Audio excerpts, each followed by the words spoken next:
বাজারের junk food বা process food একটা মানুষের জন্য যেরকম হার্মফুল, ক্ষতিকর, ঠিক সেম কোনো প্রসেস বা অলরেডি প্রসেসড বা প্রক্রিয়াকৃত কোনো সাকসেস সেটাও মানুষের জন্য ক্ষতিকর।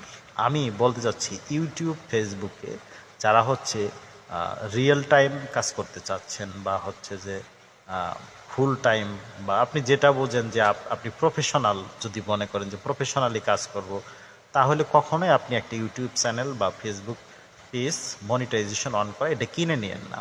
কেন বলছি? কারণ হচ্ছে যখন আমার ফেস দেখছেন এই আইডিতে, আমার ফেস দেখছেন, অলওয়েজ আমার ফেস আপনারা দেখেন, এই যে একটা ফেস ভ্যালু, তো ফেসবুক কিন্তু অলরেডি ডিটেকশন করা শেষ হয়ে গেছে যে আমি এই পেজটার ওনার।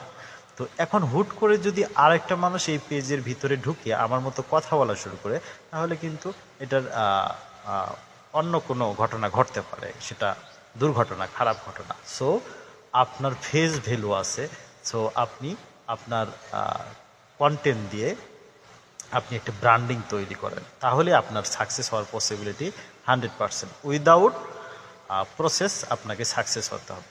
প্রসেস করা কোনো পেজ বা চ্যানেল কিনে না নিয়ে নিজেই তৈরি করুন নিজের চ্যানেল বা পেজ।